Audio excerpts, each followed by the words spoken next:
നമസ്കാരം. വോട്ട് ചാരി, vote ചോരി, vote ചോർച്ച, കള്ള വോട്ട്, വോട്ടർ ലിസ്റ്റിൽ തിരിമറി, ഇതിൻ്റെ പേരിൽ രാഹുൽ ഗാന്ധി വലിയ പ്രചാരണമാണ് രാജ്യത്ത് നടത്തുന്നത്. നേരത്തെ കാശ്മീരിൽ നിന്ന് കന്യാകുമാരിയിൽ നിന്ന് കാശ്മീർ വരെ ജോഡോ യാത്ര നടത്തി വലിയ ഹൈപ്പ് ഉണ്ടാക്കി.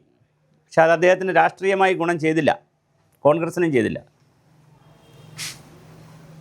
ഇന്ത്യ മുന്നണിക്കും ഒരു പ്രയോജനവും ചെയ്തില്ല.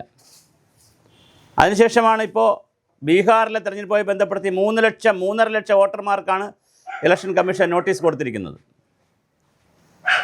അപ്പോൾ അത്രയും നോട്ടീസ് കൊടുത്തിരിക്കുന്ന ഈ വലിയ കേസിൽ ഇനി എന്ത് വരുമെന്ന് നമുക്കറിയില്ല. എന്തായാലും ബീഹാറിൽ വലിയ തെരഞ്ഞെടുപ്പ് വരാൻ പോകുന്നു. നരേന്ദ്രമോദി അവിടെ ക്യാമ്പയിനറായിട്ടുണ്ട്, നിതീഷ് കുമാറുണ്ട്. നിതീഷ് കുമാറും നരേന്ദ്രമോദിയും വലിയ തോതിലാണ് ബന്ധങ്ങൾ. ദേശീയ ഗവൺമെൻറ്റിനെതിരെ വലിയ ആൻറ്റി ഇൻകംബൻസ് ഒന്നും കാണാനില്ല. നേരത്തെ ആണെങ്കിൽ കർഷക സമരം, നോട്ട് നിരോധനം, അതുപോലെ തന്നെ CAA പ്രശ്നം, പൗരത്വ ബില്ല്, ഇങ്ങനെ ഒത്തിരി പ്രശ്നങ്ങളുണ്ടായിരുന്നു. മൈനോറിറ്റിയൊക്കെ ബാധിക്കുന്നു എന്ന് പറയുന്ന ഇളക്കി വിടാനായിട്ട്. പക്ഷേ മൈനോറിറ്റി പ്രശ്നമൊന്നും ഇളക്കി വിടാൻ പറ്റത്തില്ല ആർക്കും. ഓപ്പറേഷൻ സിന്ദൂറിലൂടെ മൈനോറിറ്റി ഒന്നടങ്കം BJP ഗവൺമെൻറ്റിൻ്റെ പിറകിൽ അണിനിരക്കുന്നതാണ് രാജ്യത്ത് കണ്ടത്. അതുപോലെ ഇറാനിൽ യുദ്ധമുണ്ടായപ്പോൾ ഇസ്രായേൽ ഇറാൻ യുദ്ധത്തിൽ അവിടെയുള്ള മുസ്ലിം ജനങ്ങളെ കംപ്ലീറ്റ് ഇവിടെ ഇന്ത്യയിൽ വരേണ്ടവരെല്ലാം കൊണ്ടുവന്നു. അങ്ങനെ ഒത്തിരി തലത്തിൽ മൈനോറിറ്റിയെ പിടിച്ചു. അതുപോലെ തന്നെ കന്യാസ്ത്രീകളുടെ ഛത്തീസ്ഗഡിലെ അറസ്റ്റിനെ നന്നായി കൈകാര്യം ചെയ്ത് അവരെ ജാമ്യം കിട്ടിയവർക്ക്. അപ്പോൾ അത്തരത്തിലുള്ള ഒരുപാട് പ്രശ്നങ്ങൾ പരിഹരിച്ച് പോകുന്നുണ്ട്. BJP എങ്ങനെ കൈകാര്യം ചെയ്യുമെന്ന് കോൺഗ്രസ്സിന് അറിയില്ല.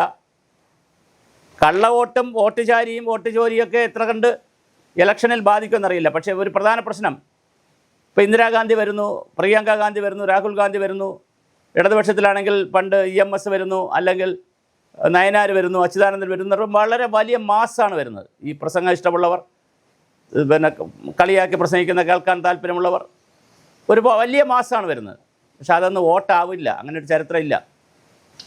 സിനിമാ നടന്മാർ പ്രസംഗിക്കാൻ വരുമ്പോഴും സെലിബ്രിറ്റികൾ വരുമ്പോഴൊക്കെ വലിയ മാസ് വരും. അവർ കേൾക്കും, കൈയടിക്കും, പോകും എന്നുള്ളല്ലാതെ വോട്ട് ചെയ്യുമ്പോൾ അതെല്ലാം വോട്ടായി വരുന്ന രീതി ഇന്ത്യയിൽ കണ്ടുവരുന്നില്ല. ഒരിടത്തും കണ്ടുവരുന്നില്ല, ഒരു പഞ്ചായത്തിൽ പോലും കണ്ടുവരുന്നില്ല. പണ്ടൊരു സിനിമയിൽ അടൂർ ഫാസി ആളുകൾക്ക് സദ്യയിട്ട് സദ്യയിൽ ഇല എണ്ണി അവസാനം റിസൾട്ട് വന്നപ്പോൾ ഇലയുടെ പകുതി പോലും ആളുകൾ വോട്ട് ചെയ്തിട്ടില്ല. സദ്യ കഴിച്ചവർ സദ്യ കഴിച്ചു, വോട്ട് ചെയ്യേണ്ടവർ അവർ മാറി വോട്ട് ചെയ്തു. അങ്ങനെയൊക്കെ സംഭവിച്ചിട്ടുണ്ട്. അത് സത്യമാണ്. ആളുകൾ അങ്ങനെയല്ല വോട്ട് ചെയ്യുന്നത്. ജാതിയും മതവും രാഷ്ട്രീയമൊക്കെ നോക്കുമെങ്കിൽ ഈ ആൾക്കൂട്ടത്തിൻ്റെ മനഃശാസ്ത്രം വേറെയാണ്. അപ്പോൾ അതുകൊണ്ട് രാഹുൽ ഗാന്ധിക്ക് കിട്ടുന്ന ആൾക്കൂട്ടമല്ല വോട്ടായി മാറുമെന്ന് പറയാനാകില്ല. എന്നാലും രാഹുൽ ഗാന്ധി നല്ലൊരു ഓളം ഇന്ത്യയിൽ ഉണ്ടാക്കിയിട്ടുണ്ട്. സ്റ്റാലിൻ പ്രത്യേകിച്ച് ബീഹാറിൽ ഉണ്ടാക്കിയിട്ടുണ്ട്. സ്റ്റാലിൻ പോയിരുന്നു, പിണറായി വിജയൻ പോരുന്നില്ല എന്ന് തോന്നുന്നു, പക്ഷേ പോകുമായിരിക്കും ഏതെങ്കിലും ഘട്ടത്തിൽ. അപ്പോൾ എല്ലാവരും കൂടെ ചെന്ന്, ഇന്ത്യ മുന്നണിയുടെ ആളുകളെല്ലാം ചെന്ന്, മമതാ ബാനർജിയും CPM-ഉം സ്റ്റാലിനും എല്ലാവരും, ഇന്ത്യ മുന്നണി സഖ്യകക്ഷികളെല്ലാം കൂടി ചെന്ന് രാഹുൽ ഗാന്ധി സഹായിക്കുന്നുണ്ട്. ഇന്ത്യ മുന്നണി അധികാരത്തിൽ വരും എന്നുള്ളൊരു പ്രതീതി ബീഹാറിൽ ഉണ്ടാക്കിയിട്ടുണ്ട്. നമുക്ക് കാത്തിരുന്ന് കാണാം എന്താണ് സംഭവിക്കുകയെന്ന് അറിയില്ല.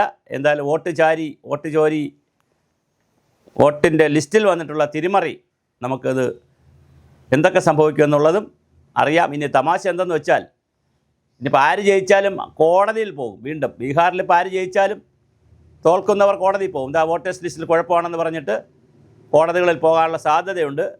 അപ്പോൾ ജനാധിപത്യം, ബീഹാറിലെ ജനാധിപത്യം ഒരു കാലഘട്ടത്തിൽ കാലിത്തീറ്റ കുംഭകോണവും ലാലു പ്രസാദും ഒക്കെ ആയിരുന്നു അവിടുത്തെ വിഷയമെങ്കിൽ ഇപ്പോൾ ഇതാണ് വിഷയം. ഇന്ത്യയിലെ ഏറ്റവും പിന്നോക്കമായി നിൽക്കുന്ന സംസ്ഥാനങ്ങളിലൊന്നാണ് ബീഹാർ. പക്ഷേ അവിടെ ഇപ്പോൾ പുതിയ വിഷയം വന്നിരിക്കുന്നു, വോട്ടേഴ്സ് ലിസ്റ്റിൽ തിരിമറി. പക്ഷേ ഇലക്ഷൻ കമ്മീഷൻ അത് നിഷേധിച്ചിട്ടുണ്ട്.